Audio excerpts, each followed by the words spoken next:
Hello, everyone, and welcome back. It's the Full 40 with Chris, Rob, and Willy. We're back, episode 2 of season 6. Yeah, season 2. Episode 2 of season 6. Back. It's a Full 40, part of the Nova Insider Network. Still working out the kinks of the initial introduction. But we're here, and this podcast is meant to recap the offseason. We promised this. Willy and I had a podcast by ourselves a couple weeks ago. And we promised you guys that we would recap the offseason. We know we kind of just let it all hang out and didn't do anything over the summer. But we're back. Willy's on board. You met Willy in the last episode. Rob's back from Europe. Heyo. Drinking wine and shit. And a lot of beer, actually. A lot of beer, which is far surprising. More. Yeah, I'm not a beer guy, but I actually drank a lot of beer. I have my whiskey ready. I saw Willy hitting the Topo Chico. The Topo Chico over the summer. And Rob has also got the whiskey going. So I will say for our listeners, I missed last episode, obviously, but I'm starting to make up for it already. I'm a couple of glasses of wine deep already. I now have my whiskey, so apologies in advance. We're going to try and hit some mid-season form. Some mid-season Kansas form, if you remember way back when. Hopefully we don't get that bad. Yeah, we were absolutely fucking obliterated while we're doing the podcast. Yikesies. All right, let's get into this. So the number one topic that happened in the offseason was obviously the fact that Jalen Brunson had a good offseason, right? Like everyone agreed. Huge. That was the big. That was it. He got engaged. That's what you're referring to. Yeah, he got engaged. Yeah, he played a couple games in the postseason for the Mavericks, and that was obviously the big one. Yeah, I think that's it. Yeah. In all seriousness, right? Like everything this offseason, everything seemed like it was hunky dory, right? We come off a Final Four. We do our episode of the 40s. At that moment, everyone's like, okay, we're just rolling into next season. We got good recruits coming in. And nothing really going to happen in Nova Nation land. A lot of turnover around the Big East. Seton Hall signing a new coach. Butler and Xavier are signing new coaches. And everything's just kind of like coming along in Nova Nation land. And then one Wednesday, I come home from work. I look down at Twitter, and it says, breaking. Jay Wright to retire. And I think everyone saw that tweet and everyone had the same reaction of what the entire fuck is happening. Right? Like one of those why? Moments where... Like who's sick? Who's hurt? What scandal? What happened? Like everyone was trying to figure out like whatever. The amount of rumors that were generated in the ensuing like 30 minutes after that tweet were outrageous, and it was wide range. I mean, people had him sick, Patty sick, God forbid, like all kinds of different scandal suggestions, left and right. Some of which still continue to fester, and we'll get into that in a little bit. But it was absolutely crazy. I'm pretty sure it was a Wednesday. Wednesday, it's like 6:00. Everything is happy and fine. 6:30. Oh my God, what the fuck is this? 7:00, the world is literally crashing and burning. It all happened in an hour. All of a sudden, there's a new, there's an announcement saying, yes, this is actually official. Jay Wright is retiring, and they're going to hire Kyle Neptune as the next head coach. And it was just like one after the other, and everyone's just like trying to keep their heads on straight. And then 2 days later, the press conference, Jay Wright, Father Peter, Kyle Neptune, and Mark Jackson, and boom, new era of Villanova basketball. And that's it. One of the wildest weeks that I could ever remember. And it also drew all these crazy comparisons. People were like, look at Jay, just exits the right way versus Coach K and his whole fucking road show. And it was everything was just all over the place. Everyone's emotions were all over the place. And it was probably the worst week of my entire life. Wow. That's but bold. Heavy. but no, but in all seriousness, it was outrageous. Can you guys remember like what you guys were thinking, feeling, going through, where you were in that moment? Yeah, so I was about to say it's one of those moments where I know exactly where I was. I know exactly what was going on. I was going to go meet my lovely girlfriend for dinner, and because it was right around 6 o'clock, and I'm walking to the restaurant in Chinatown of Boston, and I look down at my phone and I see the Shams tweet saying Jay Wright retires, and in my head I was like, this must be another Jay Wright from another situation. I keep drilling down and I find out that this is indeed true. Needless to say, dinner was ruined. I was not there. I was on my phone. It was me and Twitter having a nice dinner, and my girlfriend just sitting there watching me drill down and drill down deeper and deeper onto Twitter, figure out what the heck's going on, sift through all the rumors. Patty's sick. Jay's sick. Jay has a job offer from the Sixers. Jay's going to the Celtics. Whatever it may have been at the time, drill through all those rumors. But yeah, so it's one of those days I'm never going to forget because I just know exactly where I was. Like I think I can remember what I was wearing. Yep.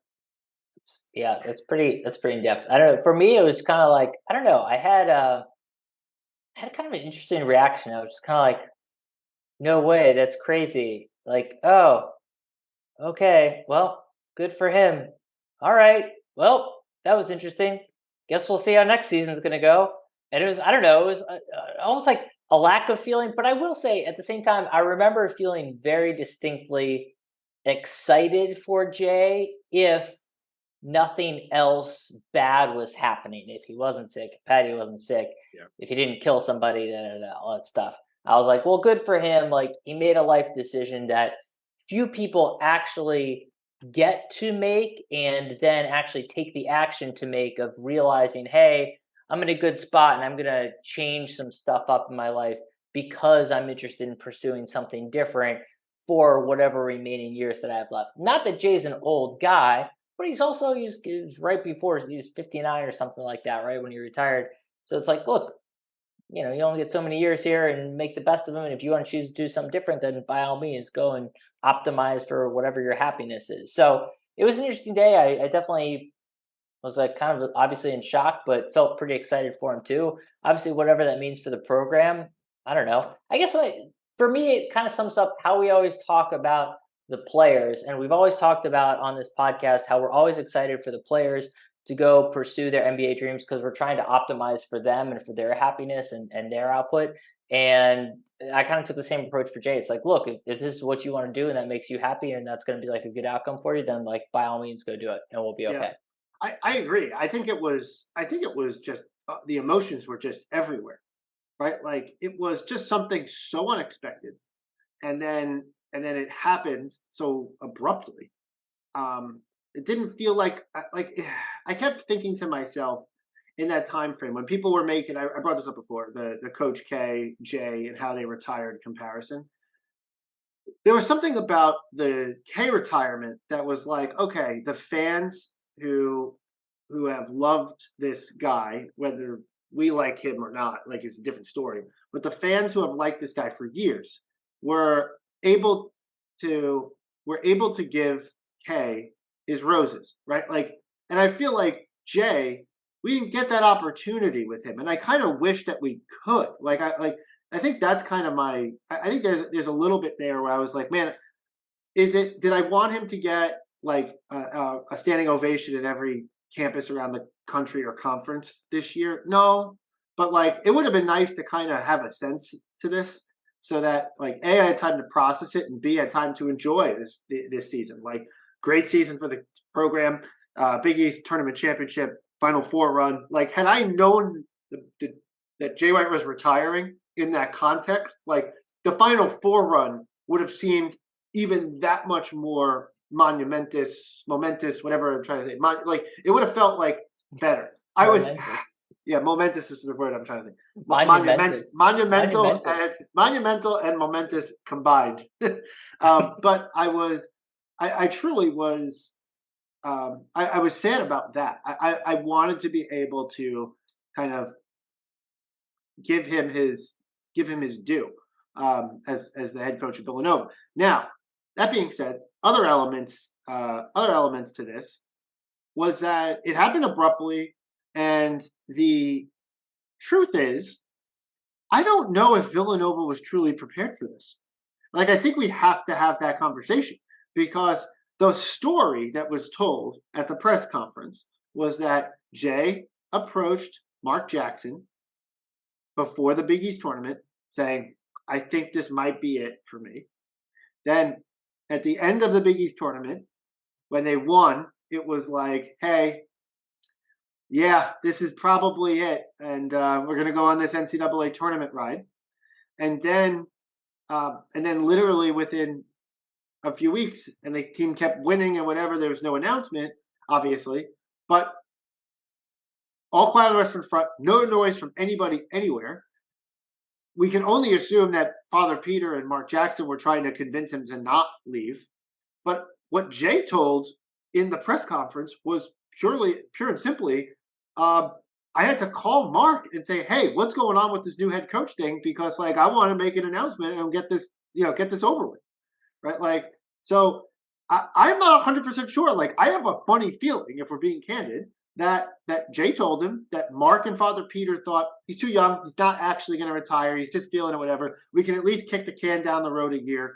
Like, he's not going to retire off a Big East championship in the Final Four. Like, yada, yada, yada. I think they literally thought that and didn't make action. And then if you listen to Kyle Neptune's elements of the press conference, he basically seemed like, yeah, you just called me a couple days ago. I was surprised when I heard the news too. Well, Chris, we conducted a thorough national search. We explored all opportunities here. I don't understand why you're not giving the process its due, which was clearly a long, thought out, in-depth exploration. I know I got a call. I think you got a call. I think Willy even got a call. So it's multiple. Willy made it farther than we did. He got multiple calls. I didn't get multiple calls. It's bullshit. I don't know. Anyway, but yes, I see your point. Chris. It was probably took a lot of people by surprise, more than just the fan base. It seemed like it took the people who already knew by surprise. Here we are. So here's my take with that. I think it's twofold. I think we were very much taken by surprise. I think, like you said, the whole entire process. Jay told Mark, told Father Peter. They kept trying to convince him. Jay wasn't convinced. I think they thought they had more time, and Jay's like, let's get this over.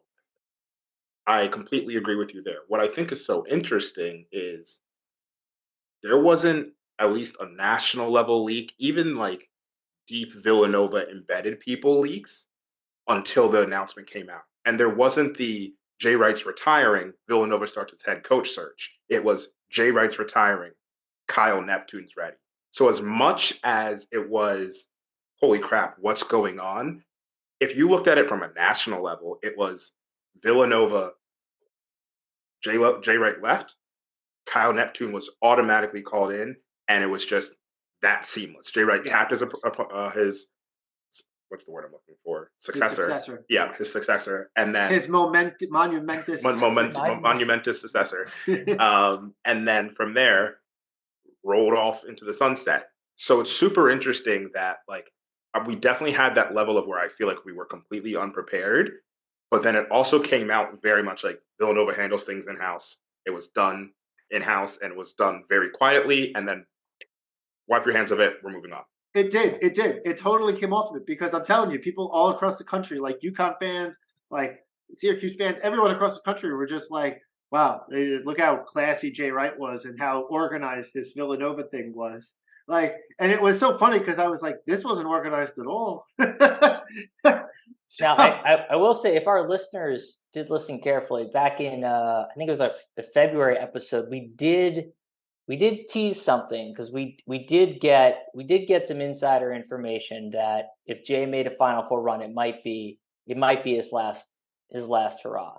So if you go back, I think it's one of our February episodes. I'm just kidding. We didn't know anything. That would have been pretty good, though. Like, I missed that episode. Yeah. Yeah. It's like a test. Did we actually have? I'm actually serious though. Did we have a conversation like around the around the Final Four time with K retiring about any of that? No. Okay. I was trying to think. 100% not. There's no chance. Like literally, like it's just like no. We were just on at that point. We were just like absolutely running because we did back to Big East tournament games, and we were just going from one thing to another. Then we're in the Final Four, and good God, we're trying to get down to New Orleans. Which can we pick a big city that has a lot of airports and a lot of flights that go into it, makes it getting to the Final Four easy? I don't know. Just deal with all that shit. I wish we had made that call. We've covered that. Let's not go back that way. Yeah. But I do want to say something though. So I made the point that if we're being honest with ourselves, it was totally abrupt, and Villanova wasn't prepared in any of that. Like we all agree there. But that being said, let's just talk about results. The head coach of Villanova was going to be one of three people. Truth be told, it was going to be one of two people. It was going to be Kyle Neptune, Ashley Howard, or Baker Dunleavy. That's it. Like, we were not going to do a national coaching search. We were not going to hire the next John Calipari. We're not going to hire Eric Musselman. We're not going to hire any of these people floating around, like Sean Miller, whatever it may be. That's not Villanova's style, right? Like, Rolly Massimino was the head coach. Steve Lapis was the assistant for Rolly Massimino. Jay Wright was the assistant for Rolly Massimino, right? Like, Villanova's been in the family for decades, right? So it was going to be a Jay Wright disciple who was going to be the head coach of Villanova after Jay left.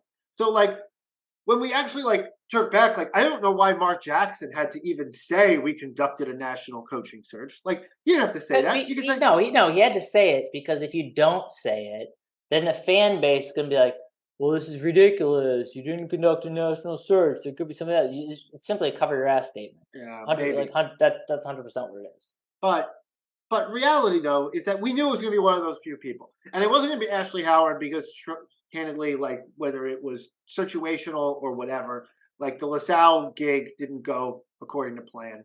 So, and I blame that as much on LaSalle as I do on him. I don't really blame him. It's just a complete lack of investment in the program. I mean, he's got to buy his own freaking smoke machine to play at the Tom Gola Arena. Bill Belichick coached the Browns before he coached the Patriots. So, right. Just saying. Fair enough. But well, there was a time when the Patriots were pretty bad. But we don't remember those times anymore. But that being said, it was going to be Kyle Neptune or Baker Dunleavy, and in the few seasons that Baker Dunleavy was at Quinnipiac, he's done fine. It hasn't been dramatic. In the one season that Kyle Neptune was there, so A, he was the freshest to the program, and B, the other part was he took his team that is consistently in the gutter and got them to 500, which around the New York area was considered to be like an absolutely unbelievable job that he did. So Kyle Neptune was hot. He was most recent to the program. He recruited some of the players that are going to be playing for him. So he was kind of the natural fit for who was going to succeed Jay Wright, right? So, like, that all makes sense, right? Like, at the end of the day, disorganized or not, I think we got to the answer that we would have gotten to if we conducted a 5-week coaching search. Yeah, probably true. Yeah, completely agree. Should we talk about Kyle Neptune? I do want to address one more thing on the Jay Wright thing. Rumors, right? Like, and everyone you talk to is like, I thought to these people all the time. Well, you know, I've heard on good word, good authority, that there was some scandalous situations going on with Jay, and he wanted to get out before they broke, right? Like, if I talked to one person, I've talked to a million who have said the same freaking thing. Here's the reality, people. You have no fucking clue. Nobody in Villanova alum, nobody, Nova Nation, anyone on any message board, Twitter, anything, knew a goddamn thing about this retirement before it happened. It was as abrupt to everybody as humanly possible. I'm not saying that there wasn't anything. I'm just saying that the person that you're talking to is lying. They don't know.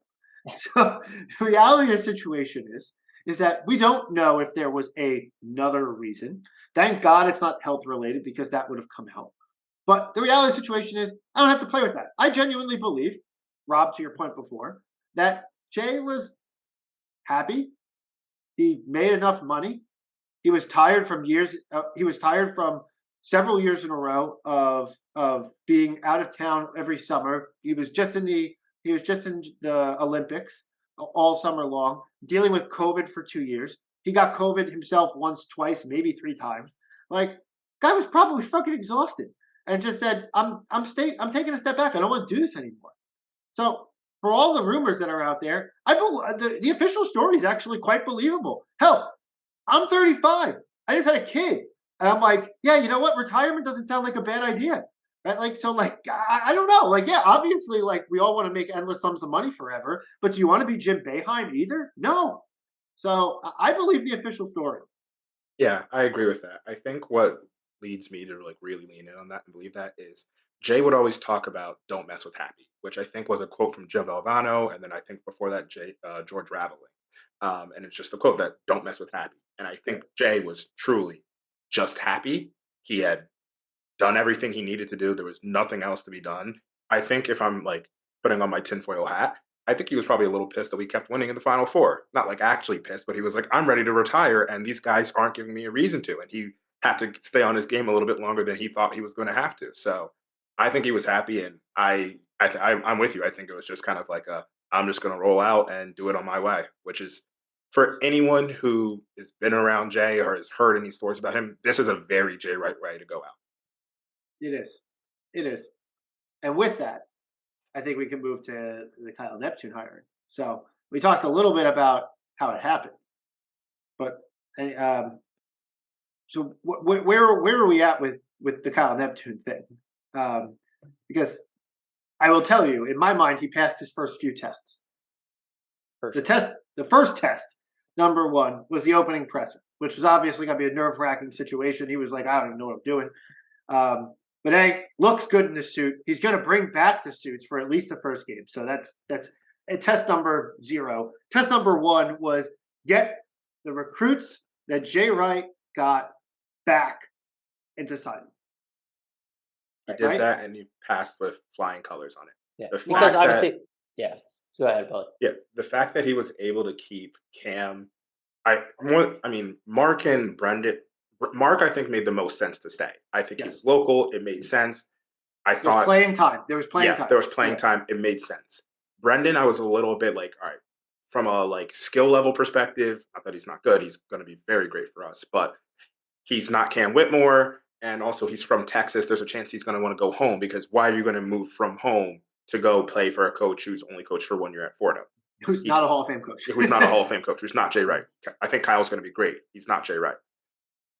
And then the big one was Cam, because frankly, Cam, what people need to take a step back and realize from a recruiting standpoint is when we were recruiting Cam a year ago, he was a 4-star recruit who people were just beginning to be like, oh, this might be a first-round talent. When Jay retired, it was around the McDonald's All-American stuff had already happened. So Cam had already popped on the national scene. And it was, oh, this is a top 10 pick that's now potentially open. So we know every big school came calling. I wouldn't be surprised if the G League Ignite came calling. Like, there was a lot of work to be done to keep Cam because, frankly, he could go anywhere and do well and play. And Kyle was able to keep him here. And that in of itself is a huge win. And there's stuff we can talk a little about later, but like why we haven't signed any other recruits. But I think it's because that main focus was keep the culture, which is a thing that you've heard throughout the program. We're going to keep hearing that for this year, probably into next year. It was keep the culture, and not having anyone leave, sans Brian Antoine, was so huge to keeping the culture of Villanova. Yep. I couldn't agree more. I mean, to me, it was huge, and everyone played a role in that. But like Kyle Neptune is the guy who they ultimately have to put their trust in, right? Like you come into a school, all these schools, especially in the NIL days now, like all these schools are putting offers in front of these kids that are like life changing, right? Like this is a big thing. And Kyle Neptune had to basically say, I know the Hall of Fame coach is retired, but here's why you should stick here. All the things that you already liked about Villanova are still here. And I have this X, Y, and Z. Minus the Hall of Fame coach. Yeah, minus the Hall of Fame coach. And I have this X, Y, and Z behind me, and this is what I want to do. And I got to sell you on this vision again. And he did that, and he got all of them back. Armstrong was right away. I will always, always have a soft spot for Mark Armstrong because he was the first domino, and he announced it like immediately. Like it was within days. He was like, I'm not fucking leaving," and he said, "I'm in," and then Whitmore came next, and then Housen was the one who's like, "I got to go up to campus and like recheck this out." He goes to campus, comes back home, and he's like, "I'm staying," right? Like, and that to me, like, I'll go in a slightly different order. Like, I agree with you on the Whitmore thing. Whitmore had the most options, no debate. But Housen was like the easy one for him to be like, I go to Baylor, right? Like, I could go to like another school anywhere, like in this vicinity, Texas, whatever, right? Like, and go to a good school where I'll probably get playing time much sooner too. So it was it was an incredible job done over there. I want to talk about one other thing with Neptune. Not only I mentioned his suit game, but not only do I like his suit game in the opening press conference, but he might be bringing the turtleneck suit because he's worn that a few times already, and I gotta say that is on point. Well, I am very excited for the turtleneck suit. I'm just excited to get a little bit more suit style. I've been a little bit of a hater on Jay's suit game for the past couple years. I think, rightfully so, because I think Jay gets a lot of credit because he's basically in shape and wears a suit that somewhat fits. I think the style could have been updated over the past few years, but we'll see what Kyle can do. And I think you're right. I think Kyle is stepping into it well. We'll see what it brings. I will say full credit to Jay for rocking the sweatsuit game pretty well over the past couple years. So I don't know what Kyle's going Yeah, to look like in the sweatsuit, I but don't I know. do I am a big fan of a sport coat and a turtleneck. He's So got that. Yeah, It's a he's good got look. that. got a He's double got that thumbs look up from me. going from the from Vision and WandaVision with the turtleneck. He's got that kind of Yeah, look going with the turtleneck. that's a Terrible Joe, great show. call out. Terrible show. oh man. Terrible. Um, but the hilarious thing about this whole summer was that every time Kyle Neptune got interviewed, like, "Hey, how is it going? How's it been?" And he goes, "It's gonna feel weird when the actual season starts because that's when we're used to Jay being around. But everything's been kind of business as usual here on the main line. So it's kind of like we're used to Jay not being around all summer. So I'm kind of sitting in the head coach's office waiting for Jay to just come back from the Olympics or wherever the hell he is, and he's just not going to do that. But the other interesting thing is that Jay is still kind of lingering. He's been at absolutely everything, and his fingerprints are all over the program still. So in the Coach K situation, which I keep alluding back to, like Coach K is just like, I'm not going to go to any games. Like I'm done, right? Like Jay seems to be like, I'm going to ride this out on the sidelines. Like I'm going to be there, right? Yeah, and it's a little weird to be honest. it is a little bit weird, but I almost wonder if part of this idea is that instead of naming a successor and transitioning into them in that 1 year, you name the successor, you install him as the head coach.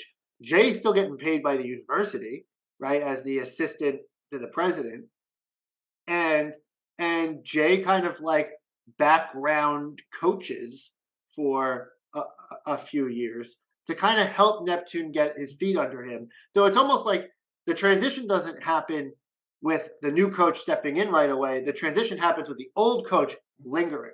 That seems terrible. I mean, Uh, if that's what it is, that is like management, like the opposite of 101. That's absolutely terrible. It sets up a super weird precedent where people are always constantly looking over your shoulder. So but every I report hope is that's that not the Jay's case. still around, and he's been everywhere. I mean, I'm just saying it doesn't make any sense. Like Yeah. that may be the case, but like that's literally like actually why a coach in waiting makes way more sense because you can transition it while people are still looking to the coach who's actually the coach versus looking to the person who's not the coach. So Yeah. whatever. If that is the case, I think that's a super weird way to do it, but whatever. One last thing I want to call out that we didn't touch on that Knapp had done really well, and I don't know if how much of this was Knapp, how much of this is just the culture of Villanova, but none of the assistant coaches left either. Because I Yeah. know we mentioned Baker, we mentioned Ashley, but George was also up for the job. George Halkovich was also up for the job, and he didn't leave. Nardi didn't leave. Wayne didn't leave. everyone stayed there. So just a good job all around. Kudos to Kyle for just keeping everything the same. And yeah, I'm kind of with you. It would be very weird for Jay to still be kind of touching things. I get it a bit more from a programmatical standpoint. Um, on the court, I would be very surprised if Jay's fingers are still really on. I hope. I mean, I hope not. I hope we see plenty. I hope we see a number of things where Kyle is able to kind of put his own touch on stuff. And I think one of the things that we've talked a lot about, which will probably come into play a lot this year, is the role and we'll get into this a little bit more in our next episode on the team previews. Really, the role that the younger guys are going to play. Obviously, Jay was, I would say, notorious for playing and relying on just his older guys. And I think this year in particular, yeah, you could go old, but there are a lot of younger guys who are looking to break into the rotation, especially with how last year played out, where we didn't have a ton of young talent that was really able to make a big impact. So you're going to have a lot of guys fighting for spots. And honestly, if you don't rely on the young guys, then I don't know, this team to me is I think going to be pretty capped. So we got to let people get loose. And yeah, I don't know. I hope we play a little bit faster. I hope we, I don't know, mix it up. We've got some pretty athletic guys on the team, so let's let it fly and get the balls in the air and I don't know, let's get it running. The one thing that I will say is that I don't know if we can truly judge Neptune by this year. Whether it's because there are a number of reasons. Whether it's because Jay's passing him fucking notes on the sideline, like just being around, right? Like, or it's Jay's playing the puppet master, right? Yeah. But whether it's that, whether it's the fact that Justin Moore is injured for half the year, whether it's the fact that it's still all of Jay Wright's team and players and all that other stuff, and we've seen recent examples of a brand new head coach, Davis, Kevin Ollie, making big time runs with in the first year taking over a program with a Hall of Famers, a retiring head of Hall of Famers team, right? Like I don't know if we can truly judge this year by Neptune. And one thing that people are looking towards around the Nova Nation, Villanova Twitter, the message boards, etc., is what kind of recruits is he getting next year? And if we're being honest, there hasn't been a recruit signed for committed for next year yet. Now, a couple different thoughts at play here. One, still got quite a bit of returners. So like the argument, right, to people is to say, well, Cam's going to move on. Okay, but Villanova hasn't had a one and done before, right? Like Mark Armstrong could be a one and done candidate, but who knows? Justin Moore, we would expect would go pro after this season, but I think he even still has a year after this. And you got Eric Dixon, who is probably a full timer. You got Slim Nana Dicks. Njoku. You got a bunch of different players. You got oh my god, I'm just drawing blanks all over the point being basically everybody can come back. Most people can come back. The only guys who got to leave is Slater and Daniels and Caleb Daniels, right? So there isn't like a whole bunch of needs in theory all over the place. Everyone can come back. Now you could get into a situation where it gets pillaged, in which case I think you're going to see Kyle go after the transfer portal a little bit to try to fill out the roster because Whitmore and Armstrong go pro, Moore goes pro, whatever it may be. So I think you might see him do that after the season. But I'm not really looking for like a 3-4 signee class here. Like to me, this is at most one or two plug hole type. This is a one or two guy plug a hole type class. So I'm not sure that looking at the recruiting for next year is really the sign of things to come for Kyle Neptune. He did the recruiting at Villanova for many years. I think he's an adept recruiter. I just don't think that you can look at 2023 and say this is it because of the team that's going to be coming back the following year. And also just logistically, if you think about it, these are high school juniors at the time of when Jay retires, who have been talking to Jay for 6 months minimum, maybe 2-3 years max.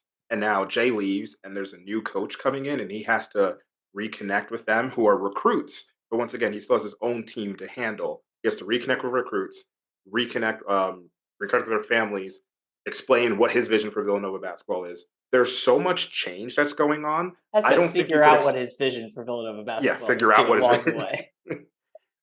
I don't. There's so much change going on. I don't think you could logically expect a high school junior about to be a senior to commit by September, October, when in April everything that they'd had for the last, let's say, year at minimum had changed, and there's also 10 other schools who are still recruiting them. Yeah. So I think it all makes sense and adds up. It's a great point, actually. I couldn't even imagine being Kyle Neptune. Just like you said, like no real preparation, just getting a call like a week prior. It's like, okay, here you go. Like all of this stuff is in motion. And Willie, I think you're spot on. It's like, okay, shit, I gotta lock up these three guys. And if I figure that out and get them committed, that's an absolute win. And check this year off. Fuck it, we'll figure it out next year Yep. almost. Like that would be my mindset if I came in like, yeah, I'm set for the next 9 months. Great. I'll deal with it on the back end because I'm looking at this roster saying, yeah, most of these guys come back. I'll be set for next year too. So I'll be all right. Yeah. Yeah, firmly agreed. And if it sounds like we're wearing a little bit of Nova colored glasses, maybe a little bit, but I really think that I'm being honest. Like, I don't think that like I'm not that worried about the following year's recruits. We'll see how it goes this year. Mid year, it might be abundantly apparent that we're going to need heads after, based on how this year's going. That's a good problem to have. Let's have that problem. If all of that's happening, then that means this year's going pretty damn well. Yeah, absolutely. Agreed. Okay. A couple other things from this off season we gotta talk about. We hinted at this earlier, but Willie, do you want to cover some of the NBA player, Villanova NBA pro player happenings? Yeah, so we hit on the big one, which is Jalen Brunson getting engaged, which is the most important thing that's happened. But alongside those big names of getting engaged, we also have Brunson signing what was a 4-year, $104 million contract with the New York Knicks. He left the Dallas Mavericks after having a standout playoff series where I think he dropped, 40 versus the Utah Jazz in like game one. 41. And so had a huge playoffs, which really put him on the national scene. He was probably going to get around $80 million before the playoffs happened. And then the playoffs happened without Luka, where it was kind of like, oh, Jalen Brunson couldn't be the engine of a decent playoff team and win you a first round series, which changes the way that the basketball calculus happens. And that's how you get $104 million guaranteed. I know there's probably a lot of Knicks fans who listen, so I think you're in for a really good season with Jalen Brunson. But what's more important than that is making the New York Knicks Villanova North and Ryan Arcidiacono coming into the fold and signing alongside Jalen Brunson, who I'm sure, along as one of those earmarks on the $104 million contract, said, you're also bringing back Ryan Arcidiacono. So really big news there. And then across the league, there's other happenings that happened. A personal favorite of mine, Dante DiVincenzo, signed with the Golden State Warriors. Had an injury, kind of was dealing with a little bit of injury rust and lag, I'd say, last season. Started to play a little bit better as the year ended, and market wasn't really what he thought it was going to be, and signed a kind of a prove-it deal with the Warriors. But it was a prove-it deal in the way that it was like, we expect you to prove it, and we're going to let you prove it and then opt out and go get more money. My sneaky take is he doesn't opt out and he just stays with the Warriors, because why would you want to leave that organization unless you're Jordan Poole or Draymond Green? But that's another issue for another day. Might be a reason to stay. Yeah, Jordan Poole has a bunch of reasons to stay soon. And then across the league, we had a couple of other goings and comings. Josh Hart picked up his option with the Portland Trailblazers, and then Eric Paschall, who sneaky was like weirdly almost out of the league in a weird way, which I don't fully get, signed a two-way deal with the Timberwolves. I expect Eric to play well, and when he does hit the floor and sign a long-term deal, he's clearly an NBA player, even if he's like a back end of the rotation NBA player.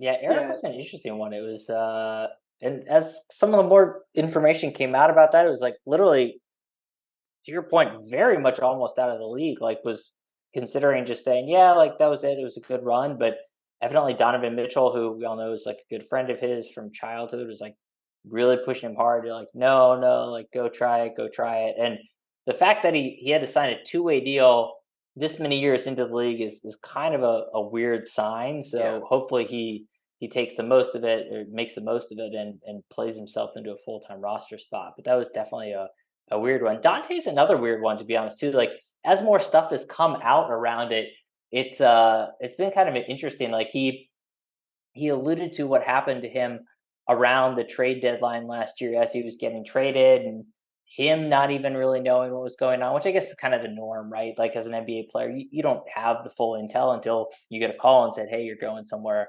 But he thought he was going to Boston, which obviously, would be a great situation in general versus going to Sacramento, which is not a good situation for anyone, no matter what profession you're in, whether you're in basketball or literally just living your life as an average person. It's a terrible place to be. That being coming from a guy who's never been there, but it just seems like an absolute shithole. So anyway, the other interesting thing about Dante too, he was the subject of some interesting commentary from one of his new teammates, Andre Iguodala, who basically said, "Hey, he's pretty good for a white guy, and he's one of these white guys who deserves to be in the league." So it was, I mean, I don't know, awesome. take That that Andre for what Iguodala quote for was what's worth. Yeah, fantastic.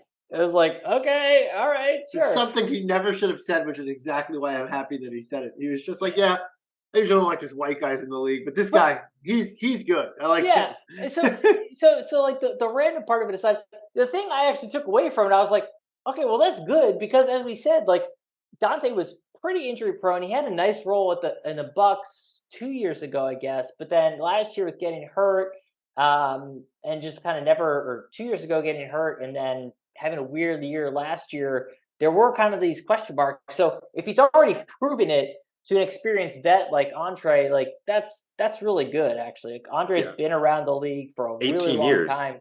Yeah, like he's played with some of the best players. So I don't know, may have been a crazy quote, but the guy probably knows some talent when he sees it. I mean, that's a guy who's started off playing with Allen Iverson, is now playing with Steph Curry. Like Yeah, generations that's pretty he's wild. seen. Yeah, he's seen it all. And He's seen some I think shit. he's Yeah, saying for Dante's sure. in the same sphere as Allen Iverson and Steph Curry. I don't know. That's what I'm. I think That's that's what we're saying. That's the right way to read it. Absolutely. That's exactly how you 100%. should read it. Yep, 100%. Yes. Yes. Willie knows the takes we make. I like it. It's perfect. So, what is anything else big from around the association, if you will? The only other thing I can think about that relates to like the Villanova team is Colin and Jermaine. So Colin didn't get drafted, but signed a two-way contract with the Denver Nuggets. Played really well in the summer league, and then got hurt at a Villanova practice, as is tradition, which I think we'll talk about at some point. Way Villanova will beat you up in practice like no other school or team can do. But what's good to know is that Mike Malone and the Denver Nuggets weren't going to cut him, one, for getting injured, and like genuinely believe in him. And something that happened early in the preseason was Monte Morris, who was the Denver Nuggets' long-term backup point guard, actually tweeted at Colin very early, was saying, "Oh, this guy's like an actual like league person. Like, he's really good." So Colin's got a co-sign before ever playing a game. It sounds like the Nuggets adore him and are really willing to support him, which is great to hear. And Jermaine has been around the program a bunch, but my understanding of his situation is he's going to be playing on the Pacers G League team. It's just the G League training camp hasn't really started yet, but that's my understanding of it. I'd imagine Jermaine will bounce around the G League for a year or two. Maybe he'll prove it and get called up to the big leagues. If not, Jermaine's going to make a lot of money playing in Italy and having a lot of fun. Good. Awesome. Well, there you have it. I think we got to talk a little bit about some of the other things that happened around the conference, right? Because we're going to touch on conference and the team and the schedule here a little bit. So I think maybe we touch on a little bit of that. The big news coming into this year is Creighton, right? Like is that Creighton's bringing back a bunch of guys that had a very good end of the season Big East tournament run. Gave KU everything they could handle in the tournament. They had Nemhart's coming back from his wrist injury. They got everyone that they had that got injured at the end of last year, because it was everybody is coming back from injury. They got a transfer in Baylor, and I'm gonna forget his name. Baylor Shireman. Yeah, is the guy who Providence had to play on South Dakota State, who is a power forward who could drill threes, um, and is an excellent all-around player and kind of fits Creighton like a glove and is kind of like he's honestly like he is the Creighton guy. Like he is a perfect Creighton esque fit, and I feel like we're gonna really It's rue that this season. But it's big shades of Doug McDermott with yeah, this. big shades of Doug McDermott. Dougie. And so they got Greg McDermott, who has done an excellent job there, by the way, has everything rolling right now, and so they're expected to kind of be like Final Four good, maybe national championship good this year. So don't be surprised if rolling into this year you see Creighton as a Final Four contender, or people picking them into their Final Four at the beginning of the year, winning. They're probably going to be voted by the coaches to win the Big East. Like I'm just preparing everyone who's not kind of into this yet. Like Creighton's going to be voted number one in the Big East. Just get that into your head. Yep. So they're kind of the story coming into this year, and then UConn continues to generate headlines. They had a bunch of transfers out of players who candidly were not getting a lot of playing time in Hurley's system. Hurley brought in a bunch of transfers in, and he's signed a new recruiting class for the following year. That's apparently incredible. That they're called Their the new Fab Five. Yeah. Their new Fab Five. That's what they're talking. That's how they're talking it up.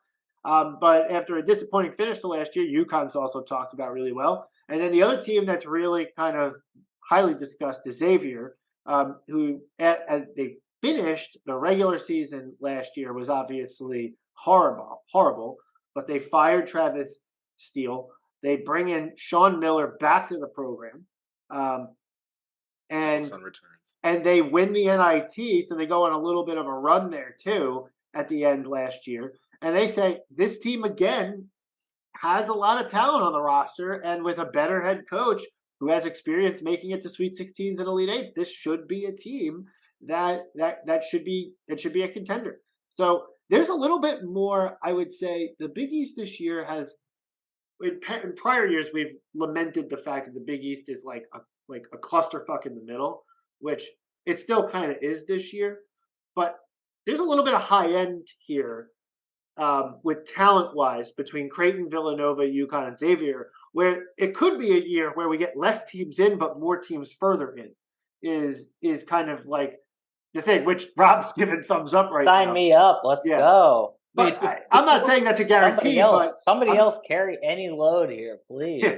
I'm not saying that's a guarantee, but that's kind of the discussion point here.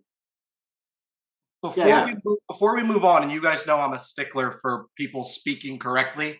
With the Fab Five thing, do you think they know the history of that team that didn't win and then had to break 8 wins, and the one guy won't even go back to the school? They'd take all their banners down. Like, is that the prediction for UConn? I think UConn would be happy the fact that they could win a tournament game, which they haven't done since 2016. I feel like being like, oh, we want to be like the Fab Five is probably backwards. They're not friends anymore. Yeah, so I completely get that. Absolutely, right. yeah, like, absolutely it's not. Not. They're not appreciating the history. It's 30 years ago. Come on, we just do the highlights. I'm a stickler for that. It's just tough to be like, that's who I want to be. It's like, I don't know. It's like being like, I want to be the Raiders that lost to the Tom Brady because of the Tuck Rule game. Like what? It's a bizarre thing to shoot for. Right, that's all I had. Yeah, completely get that. I think that's I definitely agree with that. And something you brought up that is super interesting is, I mean, we have those 4 teams. I think one that you didn't bring up was the Butler team. Butler bringing back Thad Matta, or not bringing back, but pulling in Thad Matta, I think is going to be a really good pull for them. They have a bunch of transfers coming in. I think Butler could be sneaky, really, really good. And I just want to give Creighton their props on one thing. First off, I want to put this take on the record now that I have this platform. Kansas from last year was bad, or not as good as I think they're the worst title team in the last 10 years, and Creighton would have beat them with Ryan Kalkbrenner. Providence should have beat them, and we have Justin Moore. We should have beat them. So that's my take, and I want to give Creighton their flowers because Ryan Kalkbrenner's back, and I think they're going to be really, really, really tough out. Cockburner scares me zero, but then again, I'm never scared by tall bigs. So not a problem for us, but for everyone else. yeah, it's true. Cockburner, Nunji, Sanogo. A lot of bigs in the Big East this year, and around the country. It's actually kind of a thing. So bouncing off of that, let's talk a little bit about our roster, because we touched on some of the top 4 or 5 teams in the league rosters this year. Who do we have? What's going on? So Justin Moore had successfully Achilles repair surgery. There's been a lot of noise going on around him. First, there was, the timetable is who the fuck knows. Then the timetable was, February, March. Then everyone's been kind of working off of the February time frame as kind of like the idea. Then he sits down with John Fanta and he just says, I'm going to be back by the beginning of Big East season. And then Villanova just had its media day, and they kind of walked that back a little bit. They walked that back just a tad. They were just like, look, he's excited. It's progressing well. I'm not ready to commit to a timetable. I know he wants by the beginning of Big East season, but we're not ready to share a timetable yet. We don't know. It's a difficult injury to recover from. That was kind of like the noise coming out of Villanova's media day there. So all things considered, I don't know what to make of the Justin Moore situation. All I'll say is, obviously, earlier the better, as long as he's ready. I heard a good point on a podcast recently. I think it was Rob Dowster at Field of 68 said Justin Moore's game isn't reliant on being extremely explosive. So that could be a beneficial thing. Like, he's not like beating guys off of explosiveness. He's beating guys off of strength and guile. So that's kind of his style. So that might help him get back in the rotation more quickly. I think January sometime, based on all of the tea leaves that I read. He's saying late December. Originally it was February. I'm going to mush that together and say he's coming back in January. How does that sound? Sounds great. If he comes back in January, I'm going to be absolutely ecstatic. Like, that would be phenomenal.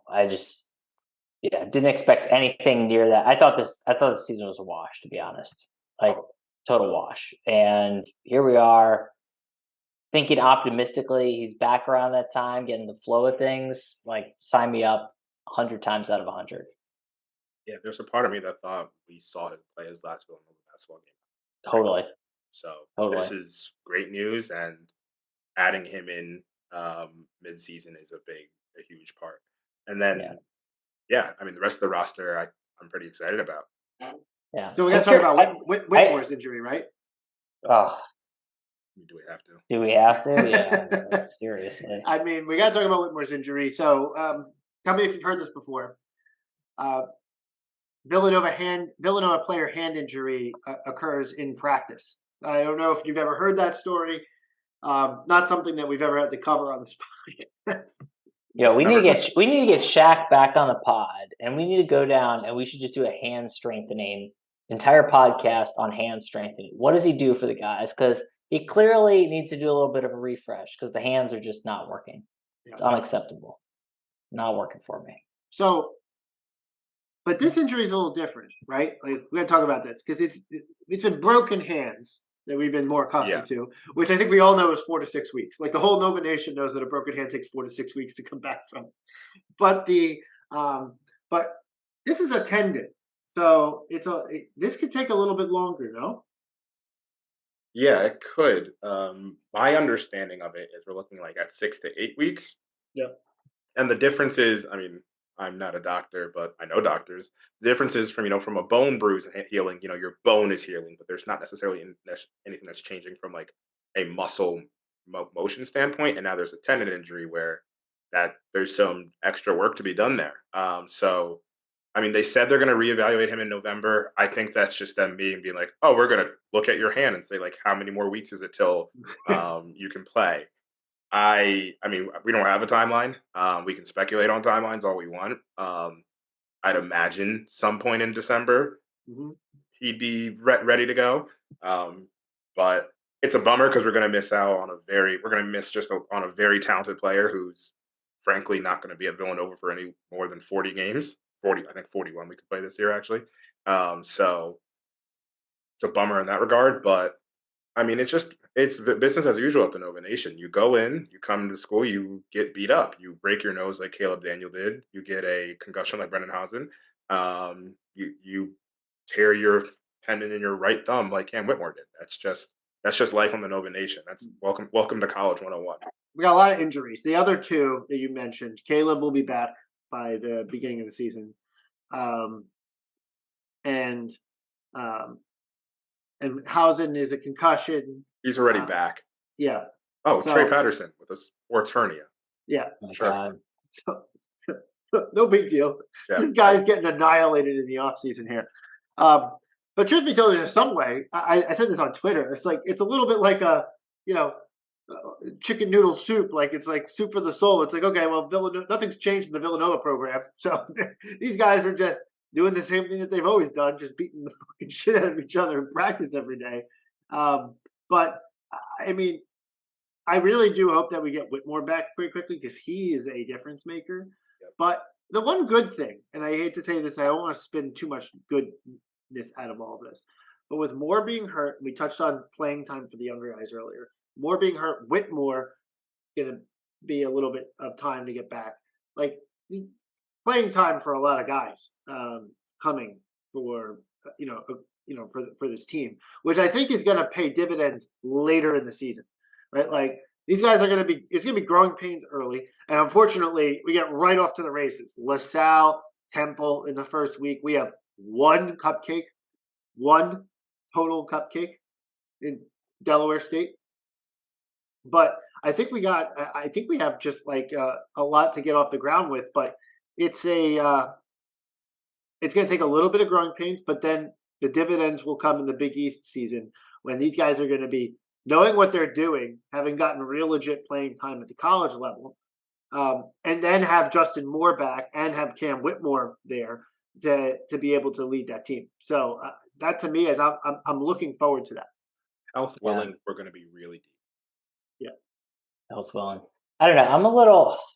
It's gonna be a very interesting year. I'm worried about if we're already talking about staging guys in and working them in. Obviously, we're used to how Jay does things, and we've seen the challenges kind of getting people worked in. I am a little bit concerned about, and again, we'll get more into this in our follow-on episode. I am a little bit concerned about having to stage people in what is already going to be a somewhat new, a somewhat different system for everybody to be learning, then dropping people in, figuring out what those dynamics are, figuring out what that new rotation is.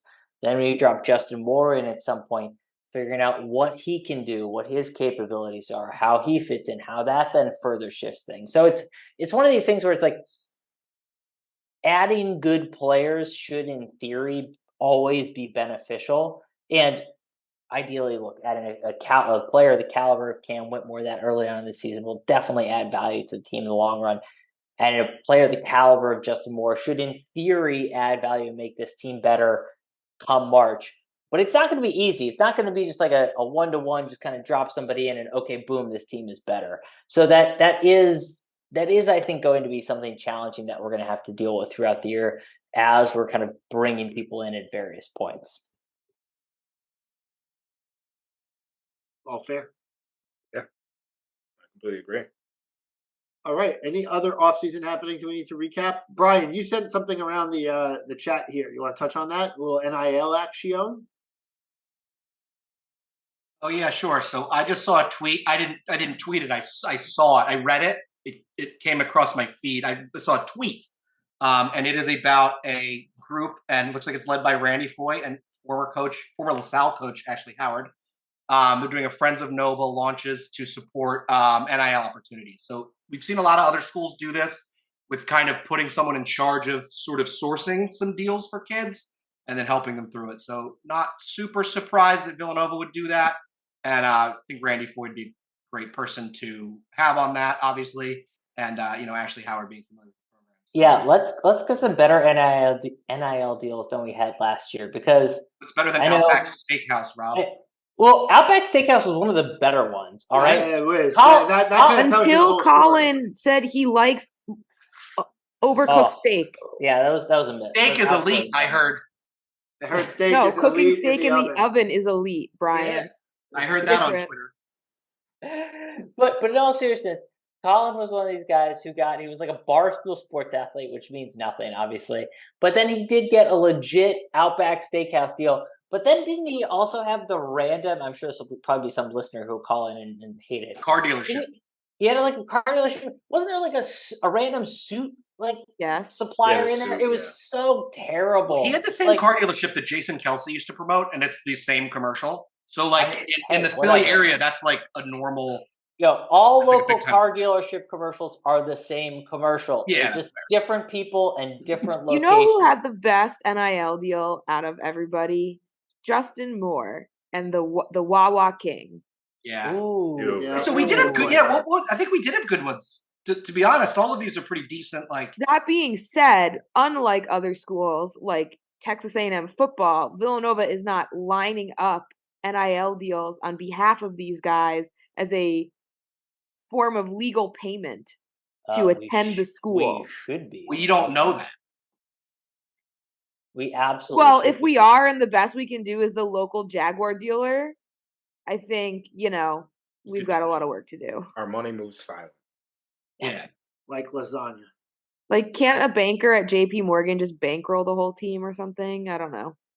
Not with the recession. Isn't that how NIL deals work?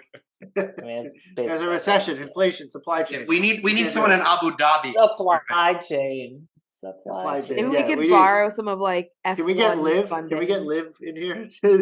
We have an offshore account. I don't know Uh, if Father Peter would really appreciate the religious views of the. What is Father he? Peter. A king? Father Peter is a welcoming guy. He Or accepts is everybody. he a sultan or a king? Whatever. Depends on who you're talking about. Yeah, we talk about MBS. I don't think he'd go for MBS for a number of reasons, but I don't think we need to cover that on this podcast. I don't know. They have those Villanova ignore change signs all around the school that I see when I drive by. Villanova ignore change. Oh, it's so good. Villanova dig up all the loose change and give it to this NIL fund. Oh my god. All right.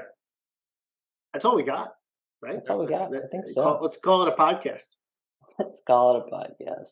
All right. Thank you, everybody, for listening in. This is our off-season review episode. We will be back in the coming weeks with a season preview podcast. So we're going to actually talk about the season in more depth. Part of our launch series for this year's season, and then we will have a breakdown. There will be 2 more podcasts to come before the season preview, and then we're going to get our first game preview podcast. We're going to talk about the first 2 Big 5 games on the slate. So, thank you everybody for listening, and as always, let's go Nova.